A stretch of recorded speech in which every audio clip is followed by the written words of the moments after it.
So next, I get to introduce our first keynote speaker, Anshu. So Anshu and I have probably been in this space a little bit too long. Our very first time that we got to meet, we were at Money 2020 and right outside of the door. And I'd say we're both kind of popular inside of the small microcosm called Money 2020. Don't worry, my mom knows I fix computers for a living.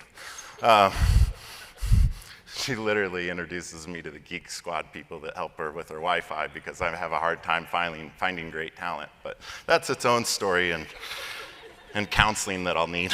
But so Anshu and I were sitting outside of here, like everybody's coming by, and he's more popular than me, but there's like this line of kind of people that are you can see they're like wanting to chat with us. And I did take one computer science class in cryptography. So, you know, that's enough for me to be arrogant enough to think I can hang out with Anshu and talk about what he's done in his entire life in order to keep data secure. And you could just watch these people like listening and eventually giving up and kind of wandering away. And then we rolled upstairs and kept on talking for a while. And I thought, man, I really like this human. We talked a lot about the struggles of being CEOs and startups. And so with that, you know, I want to welcome Anshu to the stage. Thanks for being a friend. Thanks for being a sponsor. And thanks for being a keynote.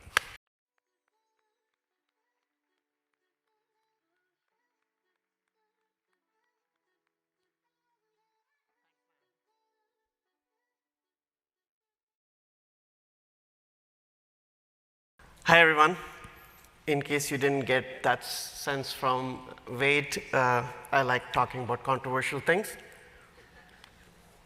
mostly because I think I have ADD, although my several doctors and therapists have refused to diagnose me because they're like, you know, you're a VP at Salesforce and you went to good schools. You can't be ADHD. It's not true.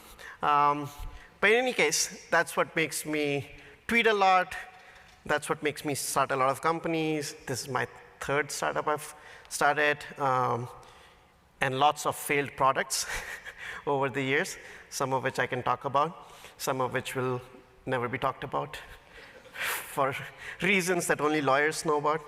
All right, so the original title, as been printed outside, was supposed to be RIP Blockchain. And, you know, I was actually a big fan of blockchain when it initially came out. In fact, there are several iterations of Skyflow originally that were entirely built on top of blockchain in my head. But then I said, you know, let's not be mean to these people. You know, people with Bitcoin are now worth only $1 trillion, down from 3 trillion, so that must hurt somebody. So we should be nice to them. So what if we just said, thank you, blockchain, and actually, instead of talking about what's not working, talk about the things that actually have worked, things that are amazing about this technology, and maybe we can learn a few things. The title was inspired by Ariana Grande, for those of you who are not hip like me. When she broke up with Pete Davidson, basically, she wrote a song which basically said, thank you, next. And I think this is sort of my breakup song with blockchain, in case anybody is listening. So I think we're going to talk about, you know, let's thank blockchain for introducing ideas as amazing as data sharing and privacy-preserving computations and so many amazing things that all of us here get to use without any of us issuing DAO tokens and such. So a little bit about myself. I do hang out in weird circles, talking about all kinds of cryptography. My dream is one day when we get bigger is to buy a billboard in New York, Times Square, that just says, real crypto is cryptography. Thank you, blockchain. But till then, we just do these keynotes and such. So my background is I've been spending most of my career doing random things, which, as Steve Jobs once said, looking back, the dots all connect. So I spent the first 9 years of my career at a company called Oracle. For those of you who are a little bit younger, it's like Snowflake, but in a data center. It used to be a big company. Everybody built applications on Oracle. And there, I was responsible for a bunch of new products, including actually a product that's called Vault, which is funny. And then I left Salesforce in about 2008-9 because I couldn't convince them that SaaS and cloud was a good idea. So I literally quit my job, because by that time I had a green card. And basically walked around, ran into a company called Salesforce. I was like, CRM, that's kind of like boring. Like, I'm not an applications guy. I don't even track leads. But they explained to me how they were actually building a platform and not just a CRM company, and how they needed people like us to join up so that people can build. So if you see a lot of applications today, again, for people who haven't used the Salesforce platform, if you see Airtable or Retool, all these concepts of having just like a platform which has a database and search and reporting all built into one thing that you can just use, that's what Salesforce platform was. In fact, we built the very first app store, and we owned the trademark to App Store, which Mark Benioff famously donated to Steve Jobs as if he needed donations, but that's what happened. So the reason I'm bringing all this up is because I've spent all my career doing only two things: helping build platforms, and then worrying about things like data security and such. So Skyflow is a data privacy vault company. That's my mission for the last 4 years. So let's talk about blockchain. So taking some of the learnings of building platforms, what is blockchain, and why is blockchain working, not working, depending on what your perspective is. So my view is blockchain is actually amazing technology. I mean, as I said, if you think about it, there's a $1 trillion grand prize sitting there on a public ledger. If any of you can hack it, you basically get to walk away with $1 trillion. And the fact that none of us here, as smart as we all collectively may be, have been able to steal even $1 billion from that speaks poorly of us, or maybe it actually means blockchain. The core concepts of blockchain actually work fantastically well. I see Soups here nodding his head vigorously. If you want to buy BTC, he has a hat on. He can sell you one. So if the technology is so amazing, why is no one here using it? I've been walking booth by booth, row by row, and looking at startups doing the things that we thought blockchain would do, right? Money movement. Why is there a startup called Moov solving money movement when we already have blockchain for 13 years? So it's been 13 years since Bitcoin, 7 years since Ethereum. I literally stayed up late at night when the Vitalik paper came out and read it, and I was like, this is amazing. This will not only kill companies like Moov and Skyflow, but with Ethereum, you can kill DocuSign and Salesforce and Slack. You can build everything. I mean, you have smart contracts now. And here's what happened. I spent 2 days here at FinTech, DevCon, and basically found no use cases being built natively on the blockchain. Meanwhile, in the same 13 years since we've had Bitcoin and Ethereum, we had this device come out. So think about some of the problems we've actually experienced in the last few years. COVID-19 is an amazing one. Now, what are the technology problems we needed to solve in order to solve the COVID problem? We needed to share data about who's getting COVID. We needed to share that across organizational boundaries. We needed to be able to have some things private, which blockchain is supposed to do, some things public, which blockchain is supposed to be able to do. We were supposed to be able to figure out, notify each other if someone has COVID. And none of that happened on the blockchain.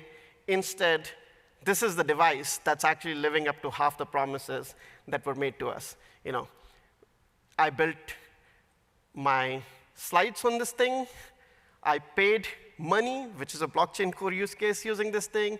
My health records are actually now available on this thing. So the distributed ledger happens to be just the storage device in your back pocket, and we haven't really seen the mission that blockchain was supposed to. So why is that the case, right? if the tech actually works, like we've proven it both mathematically, there's a bunch of PhD researchers working on it, and we've proved it with an X price, basically. I think there's a challenge with how people like me thought blockchain would solve the problem. We thought it was going to essentially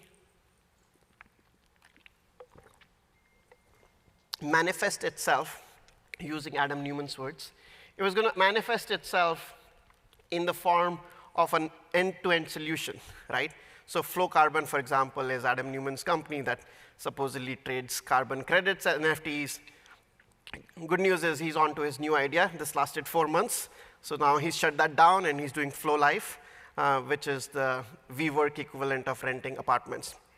But this is what we thought would be. Like, some of us trying to access Wi-Fi here. Did anybody jump on a Helium network? Did you know Helium has raised like billions of dollars now because Wi-Fi is supposedly free globally? We thought that the manifestation of blockchain would be in the form of these end-to-end use cases. It's kind of like trying to think about building things with Lego blocks by starting with this as a unit of work.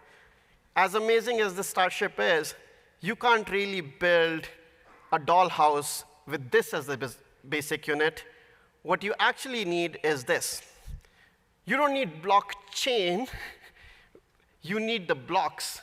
And with the right building blocks, we can actually build anything, including things that look eerily similar to blockchain. So digging in a step deeper, right? So let's take an example. Let's say you wanted to solve the COVID-19 data sharing problem, and you wanted to make sure that people, so what are the COVID-19 data sharing problems? Collecting data. Some of that has to be collected anonymously. Some of that has to be shared partially anonymously so that the city knows that there's somebody in this neighborhood who has COVID, so they can shut that down. We had to send money to people who were out of job. We need to make sure that there's no fraud. In case people have been reading news, there's been a lot of fraud. So we could have, in theory, solved data sharing problem, money movement problems, if we had the right level of controls. And this is where I think blockchain starts going off a little bit, which is it has all the core components, but they're encapsulated in one particular form factor, and then it superimposes on that a certain corporate structure. It's like saying this conference should be a DAO. What that means is basically that someone here gets to vote on it. Trust me, Wade was having challenges just opening the padlock on the storage room, right, on Monday morning. Imagine if there's a DAO that now gets to decide whether you can unlock that padlock. That's what happens, right? Literally, we have lawsuits happening between people who claim they invented Bitcoin. If Bitcoin is the source of truth for establishing ownership, and we can't even decide who owns the first block on Bitcoin, I think there's some inherent challenges there. And the challenge is that we've been stuck on the outside box here, the box called blockchain. If you go one step deeper and you look at the components, the technologies that actually come together to build this thing, you get to things like distributed storage, privacy-preserving cryptography. So did you guys know that you basically never decrypt data on any of the blockchains to transfer money? So if I was transferred $4,000 to Wade, you could do that because of homomorphic encryption. And that's a great idea. Why aren't we applying that idea to solving our problems?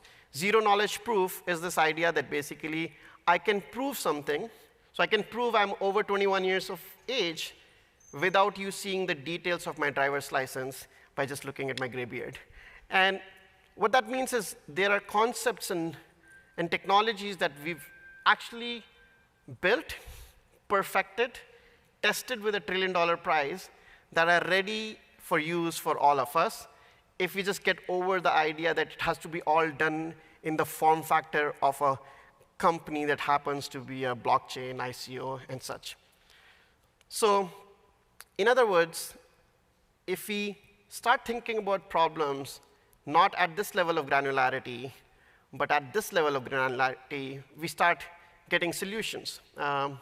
Coming back to the iPhone actually uses some of these technologies. In a way, if you have a health record on your phone, you're using distributed storage. If you are using Apple Pay, you're using several parts of privacy-preserving cryptography.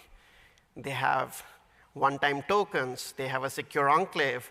They have an ability to verify that you are the person who you are. There's decentralized identity. In fact, some of the states now are issuing identity cards. All the things that we thought blockchain projects like Civic, again, another favorite project of mine that came out. Civic was this idea that you would have a key that would establish your identity. Essentially, you walk around with your own KYC, and then you just authorize people on the blockchain.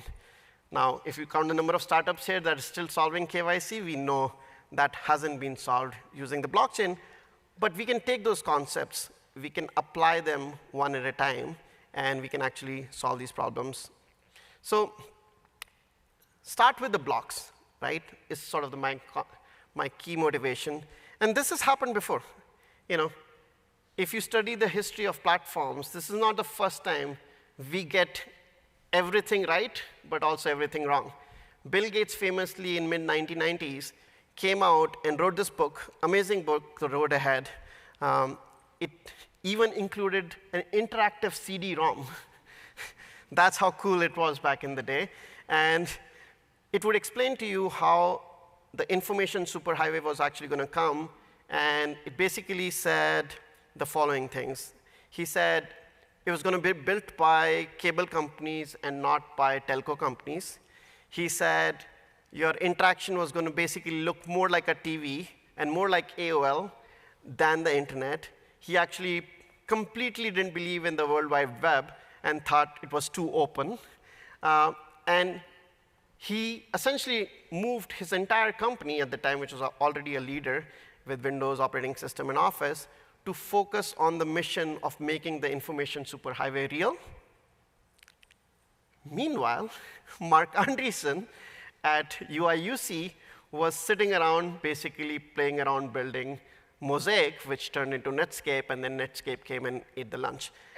And what did he get wrong? He basically got everything right directionally. It's like when we talk about, so if you walk up to a CIO of a large bank, they will often say things like, we have so many assets on our books.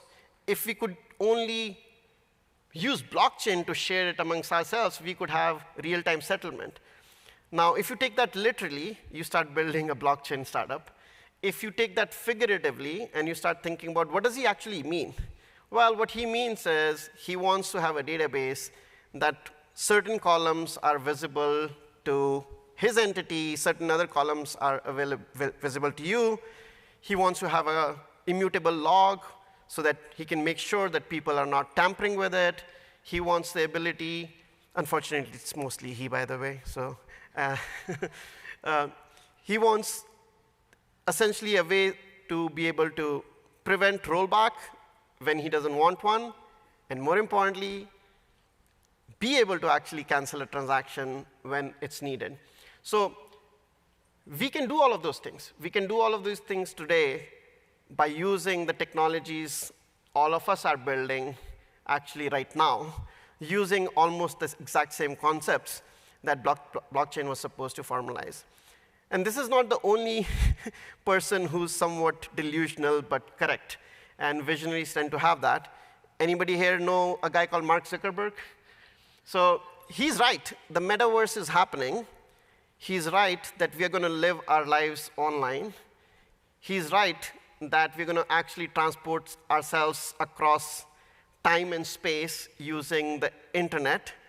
He's right, money is going to move online, except he's wrong about every detail of actually how that's going to happen. Last 3 years, we basically shut down all travel, especially international. And most of you are startups like us.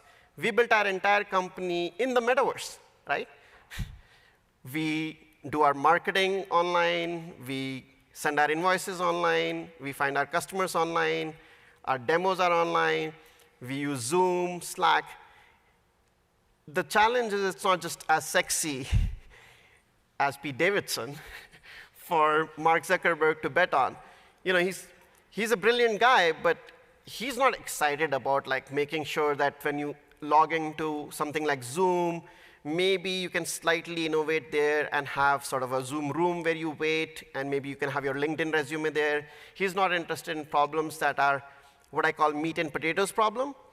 These visionaries always, after they have made their first few $1 billion, I think Wade is probably going to be there in a few years, and then he'll be coming back and saying, look, I have thought of this new thing.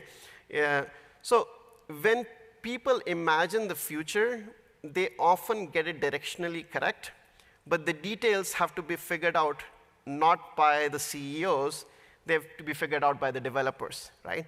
So when someone on the Wall Street or someone at the Department of Health and Human Services, so actual example for us, 2 years ago, we got invited by somebody who works for the previous administration and said basically, we are not getting any COVID-19 data. None of the states know how to, first of all, get it from the people who are doing the tests. The states then don't know how to store it because it has sensitive information. They don't know how to send it over to us. When we get it, we don't know what to do with it because even within the US government, there's Department of Health and Human Services, there is CDC, there's 3 or 4 different organizations. All of them have different rights to the data. And they actually held a competition inviting companies, and about half the submissions were blockchain-based. Anybody here used a blockchain certificate to get on a plane lately? I guess not. So what happened was those competition ideas came from some of the best companies, in quotes. So IBM actually had a huge win where they actually won the state of New York, and they said, we'll do it in blockchain. The entire nation state of Germany actually picked a vendor that was building it on the blockchain. And then, of course, a few weeks later, they quietly said, well, we meant that in spirit. So it's kind of like me and my religion. I may be an atheist, but in spirit, I'm a Christian, right? So these people took advantage of the hype to get the contracts, and then soon enough, when it went from the SVPs down to the developers who had to code the damn thing, they had to revert to the basics and said, you know, we have databases, we have app servers, we have things like single sign-on and Okta, we can build this thing. So blockchain may just be our era's information superhighway. Every prediction that Bill Gates made about the information superhighway, all of them have come true. 100% of them, right? People date online, people buy online, people do banking online. And he got a lot of ridicule because people didn't believe that part of his story. People actually believed the tech part of it. And in reality, it's the other way around. The vision was spot on. So I actually believe that the vision of blockchain, which is why shouldn't it be easy for a company to trade assets in real time with each other, I think that's possible to do with today's technology. It should be possible for me to walk up to the airport and not have to give you exact details about myself and still be able to prove zero-knowledge proof that I am allowed to fly on this plane, that I'm not on the list of no-fly people. They don't have to know everything about me to honor an assertion.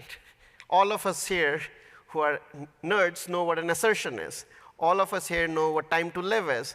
All of us know here what a token is. All of us here know what expiring TTL combined with access control can do.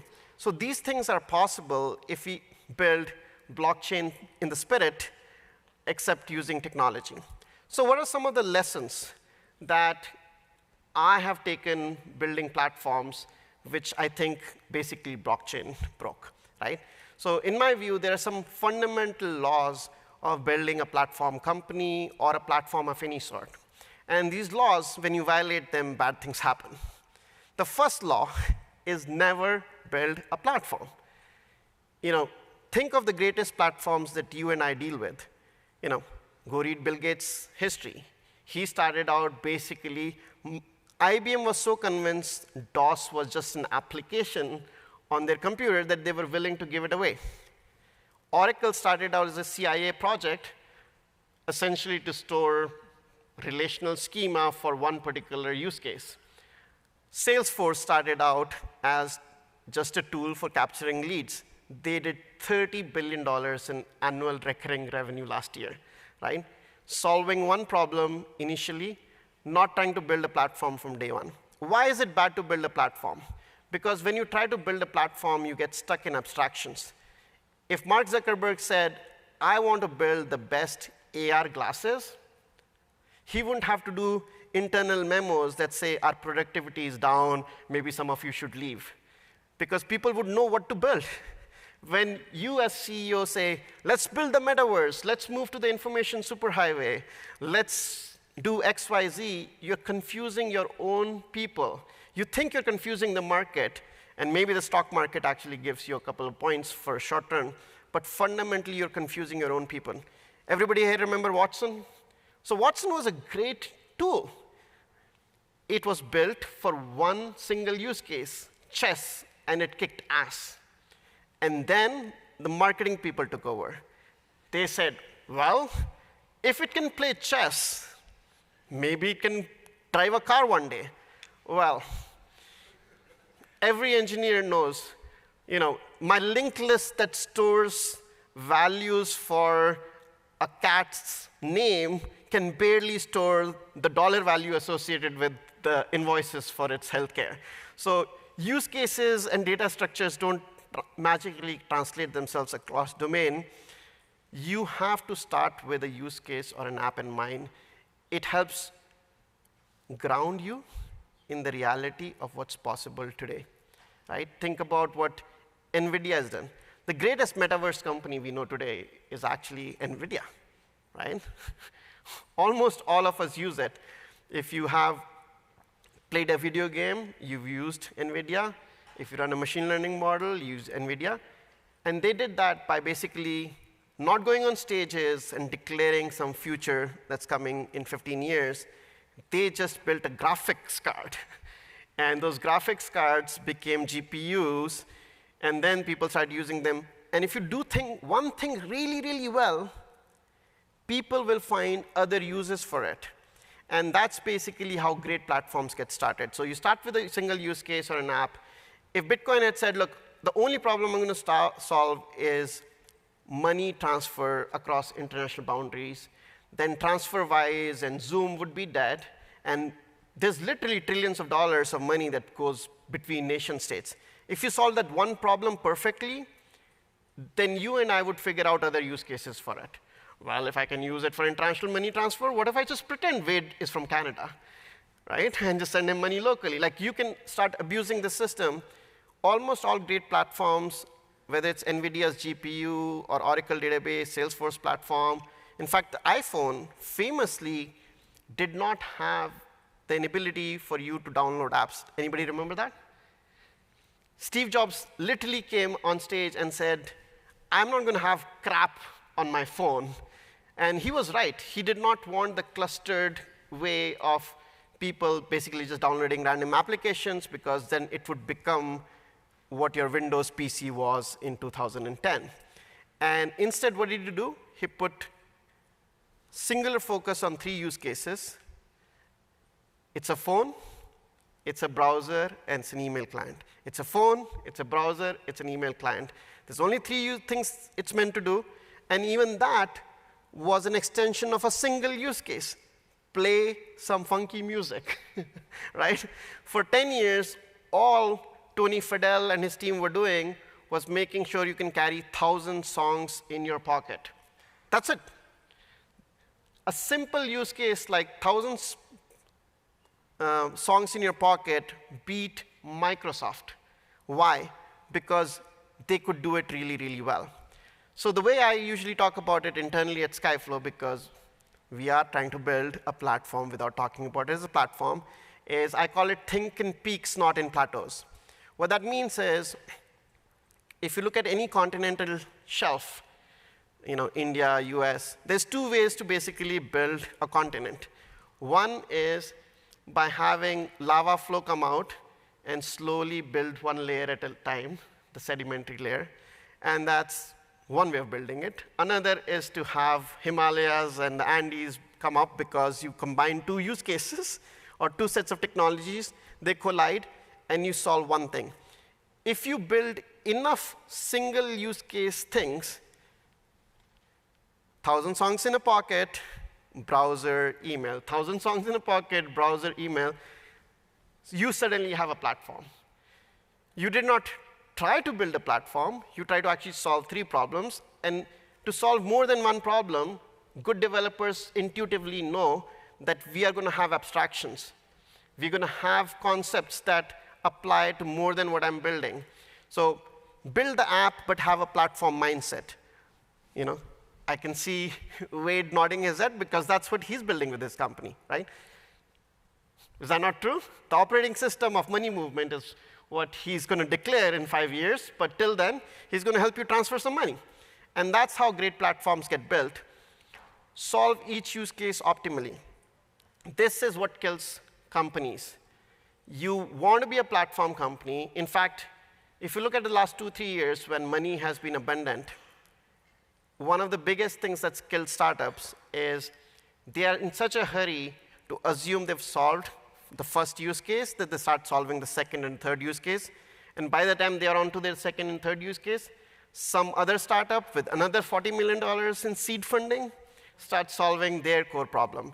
And you have to solve each use case optimally. The person who's looking to buy a product to do ACH transfers has no interest in the fact that you also do card issuing.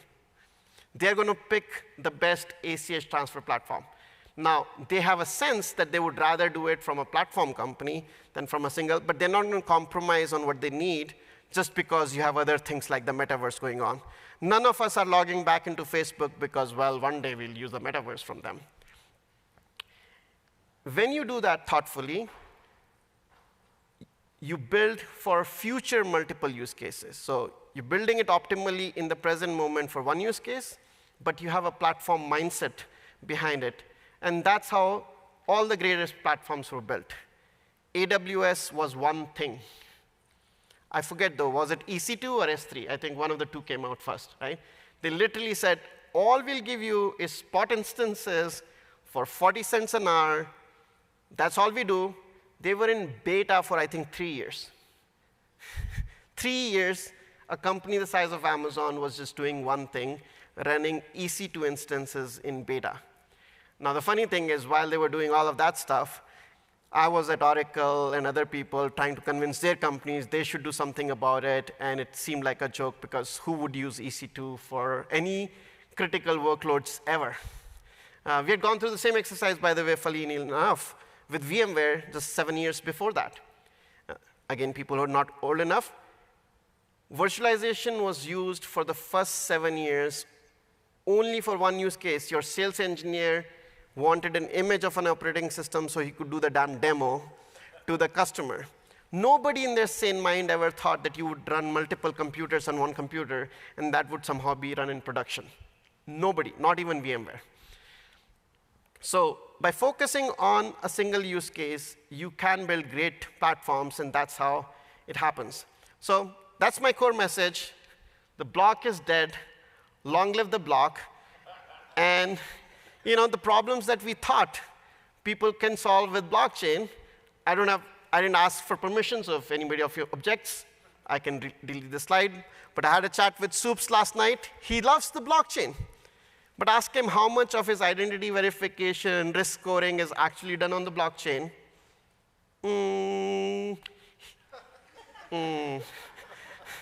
I met Tushar a couple of days ago, and he was talking about how he's aggregating distributed debt data. And I was like, that's a great use case for data sharing. What if you could use privacy-preserving technology that has $1 trillion in market cap? Well, you know what he's using? Databases and operating systems, and he actually happens to be a Skyflow customer too, so thank you. Wait. You know, I wanted to be 100% sure that I'm not misrepresenting. So I went to Google, which is a pre-blockchain search engine, for those of you who don't know how it works. And I said site : Moov.io and type blockchain. One mention, and that was about some news item or something like that. So here we have companies, the entire ecosystem we are building these things, and we're building them on the blocks. I'm doing the same thing. I'm betting Skyflow on the blocks that built the blockchain. So, time for plug. Skyflow is betting on blockchain in the following sense. We have distributed storage. You can store your data in multiple different countries, regions that you pick. We have privacy-preserving technology, which means you can do things like search on data without actually decrypting it ever, which is kind of cool. Decentralized identity, which in our context means that you can have role-based access control rules. You can decide that a contact center worker in Phoenix has different permissions than a contact center worker in Philippines. Zero knowledge proof, which means you can make assertions about data. You can tell somebody that I have an assertion, which is basically a network token. For example, with Visa, we just made an announcement yesterday. I have an assertion that proves that I hold the permission to do transactions on behalf of this consumer that are only applicable to me. That's zero knowledge proof applied in real life. So almost perfectly on time. It says 13 seconds left. In summary, I think maybe one day we'll just learn to call this the real blockchain. And with that, thank you so much. Let's go build next. And please attend our developer session. We have a booth. Thank you so much. I hope you enjoyed this conversation. And if I offended any blockchain lovers, at least you're rich, right? Thank you.